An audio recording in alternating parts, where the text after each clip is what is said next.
ಚುನಾವಣೆಯಲ್ಲಿ ಬಿಜೆಪಿ ಅಧಿಕಾರಕ್ಕೆ ಬರೋದು 100% ಸತ್ಯ. ರಮೇಶ್ ಜಿಗಜಿಣಗಿ ಭವಿಷ್ಯ. ಮುಂಬರುವ ವಿಧಾನಸಭಾ ಚುನಾವಣೆಯಲ್ಲಿ ರಾಜ್ಯದಲ್ಲಿ ಮತ್ತೆ ಕಮಲ ಅರಳೋದು ಫಿಕ್ಸ್. ಬಿಜೆಪಿಯ ವಿಜಯ ಯಾತ್ರೆಯನ್ನ ತಡೆಯಲು ಯಾರಿಂದಲೂ ಸಾಧ್ಯವಿಲ್ಲ ಅಂತ ಸಂಸದ ರಮೇಶ್ ಜಿಗಜಿಣಗಿ ಭವಿಷ್ಯ ನುಡಿದಿದ್ದಾರೆ. ವಿಜಯಪುರದ ಬಿಜೆಪಿ ಜಿಲ್ಲಾ ಕಾರ್ಯಕಾರಿಣಿ ಸಭೆಯಲ್ಲಿ ಮಾತನಾಡಿದ ಅವರು ಕಾಂಗ್ರೆಸ್ ಸರ್ಕಾರದ ವಿರುದ್ಧ ವಾಗ್ದಾಳಿ ನಡೆಸಿದರು. ಗ್ಯಾರಂಟಿ ಹೆಸರಲ್ಲಿ ಜನರಿಗೆ ಮೋಸ ಮಾಡಿರೋ ಕಾಂಗ್ರೆಸ್ಗೆ ಮುಂದಿನ ಚುನಾವಣೆಯಲ್ಲಿ ಜನರೇ ತಕ್ಕ ಪಾಠ ಕಲಿಸ್ತಾರೆ ಅಂತ ಗುಡುಗಿದ್ರು. ಅಸಲಿಗೆ ಬಿಜೆಪಿ ಕಾರ್ಯಕಾರಿಣಿಯಲ್ಲಿ ನಡೆದ ಚರ್ಚೆಗಳೇನು, ನಾಯಕರ ಖಡಕ್ ವಾರ್ನಿಂಗ್ ಹೇಗಿತ್ತು ಅನ್ನೋದು ಇಲ್ಲಿದೆ ನೋಡಿ. ಮುಂದಿನ ವಿಧಾನಸಭಾ ಚುನಾವಣೆಯಲ್ಲಿ ಬಿಜೆಪಿ ಅಧಿಕಾರಕ್ಕೆ ಬರೋದು 100% ಖಚಿತ.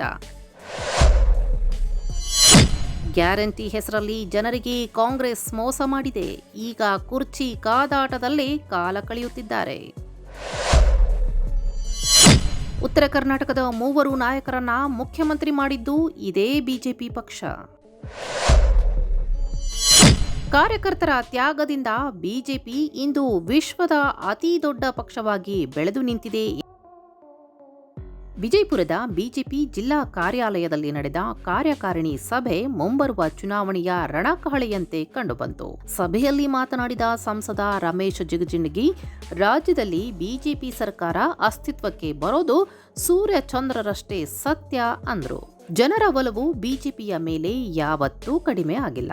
ಕಳೆದ ಚುನಾವಣೆಯಲ್ಲಿ ಕಾಂಗ್ರೆಸ್ನವರು ಗ್ಯಾರಂಟಿ ಆಮಿಷ ಒಡ್ಡಿ ಜನರನ್ನ ಯಾಮಾರಿಸಿದ್ರು. ಆದ್ರೆ ಈಗ ಆ ಗ್ಯಾರಂಟಿಗಳು ಸರಿಯಾಗಿ ಜನರಿಗೆ ತಲುಪುತ್ತಿಲ್ಲ ಅಂತ ಜಿಗಜಿಣಗಿ ಕಿಡಿಕಾರಿದ್ರು. ಕಾಂಗ್ರೆಸ್ ಸರ್ಕಾರದ ಆಡಳಿತದ ಬಗ್ಗೆ ಅಸಮಾಧಾನ ವ್ಯಕ್ತಪಡಿಸಿದ ಜಿಗಜಿಣಗಿ, ಇಡೀ ಸರ್ಕಾರ ಈಗ ಕುರ್ಚಿ ಕಾದಾಟದಲ್ಲೇ ಬ್ಯುಸಿಯಾಗಿದೆ ಅಂದ್ರು. ಜನಪರ ಕೆಲಸಗಳನ್ನ ಬಿಟ್ಟು ಅಧಿಕಾರಕ್ಕಾಗಿ ಕಿತ್ತಾಡ್ತಿರೋದು ಜನರಿಗೆ ಬೇಸರ ತರಿಸಿದೆ. ಹೀಗಾಗಿ ರಾಜ್ಯದ ಜನತೆ ಮತ್ತೆ ಬದಲಾವಣೆ ಬಯಸುತ್ತಿದ್ದು ಬಿಜೆಪಿ ಜಯ ಸಾಧಿಸೋದು ನಿಶ್ಚಿತ ಅಂತ ಭರವಸೆ ವ್ಯಕ್ತಪಡಿಸಿದರು. ಈ ಸಭೆಯು ಕಾರ್ಯಕರ್ತರಲ್ಲಿ ಹೊಸ ಹುಮ್ಮಸ್ಸು ತುಂಬೋ ಕೆಲಸ ಮಾಡಿದೆ.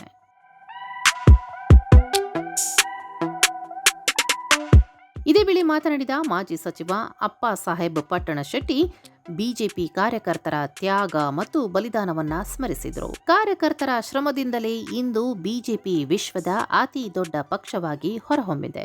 ಉತ್ತರ ಕರ್ನಾಟಕದ ಭಾಗಕ್ಕೆ ಬಿಜೆಪಿ ಕೊಟ್ಟಷ್ಟು ಪ್ರಾತಿನಿಧ್ಯ ಬೇರೆ ಯಾವ ಪಕ್ಷವೂ ಕೊಟ್ಟಿಲ್ಲ. ಈ ಭಾಗದ 3 ನಾಯಕರನ್ನ ಮುಖ್ಯಮಂತ್ರಿ ಸ್ಥಾನದಲ್ಲಿ ಕೂರಿಸಿದ್ದು ಬಿಜೆಪಿ ಮಾತ್ರ ಅಂತ ಹೆಮ್ಮೆಯಿಂದ ಹೇಳಿದರು. ಬಿಜೆಪಿ ಜಿಲ್ಲಾಧ್ಯಕ್ಷ ಗುರುಲಿಂಗಪ್ಪ ಅಂಗಡಿ ಅವರು ಕಾರ್ಯಕರ್ತರನ್ನ ಉದ್ದೇಶಿಸಿ ಮಾತನಾಡಿ, ಬಿಜೆಪಿಯ ಶಕ್ತಿ ಅಂದ್ರೆ ಅದು ಸಮರ್ಪಣಾ ಮನೋಭಾವದ ಕಾರ್ಯಕರ್ತರು ಅಂದ್ರು. ಕಾರ್ಯಕರ್ತರು ಮನಸ್ಸು ಮಾಡಿದ್ರೆ ರಾಜ್ಯದಲ್ಲಿ ಪಕ್ಷವನ್ನ ಮತ್ತೆ ಅಧಿಕಾರಕ್ಕೆ ತರೋದು ಕಷ್ಟವಲ್ಲ. ಈಗಿನಿಂದಲೇ ಚುನಾವಣಾ ಸಿದ್ಧತೆಯಲ್ಲಿ ತೊಡಗಿಸಿಕೊಳ್ಳಬೇಕು ಮತ್ತು ಸರ್ಕಾರದ ವೈಫಲ್ಯಗಳನ್ನ ಮನೆ ಮನೆಗೆ ತಲುಪಿಸಬೇಕು ಅಂತ ಕರೆ ನೀಡಿದರು. ಒಟ್ಟಾರೆಯಾಗಿ ವಿಜಯಪುರದಲ್ಲಿ ನಡೆದ ಬಿಜೆಪಿ ಕಾರ್ಯಕಾರಿಣಿ ಸಭೆ ಕಾಂಗ್ರೆಸ್ ವಿರುದ್ಧದ ಹೋರಾಟಕ್ಕೆ ತಳಹದಿ ಹಾಕಿದೆ.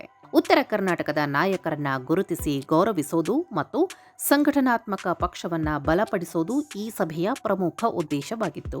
ಜಿಗಜಿಣಗಿ ಅವರ ಭವಿಷ್ಯವಾಣಿ ನಿಜವಾಗುತ್ತಾ? ಬಿಜೆಪಿ ಮತ್ತೆ ರಾಜ್ಯದಲ್ಲಿ ಅಧಿಕಾರಕ್ಕೆ ಬರುತ್ತಾ ಅನ್ನೋದನ್ನ ಕಾದು ನೋಡೋಣ.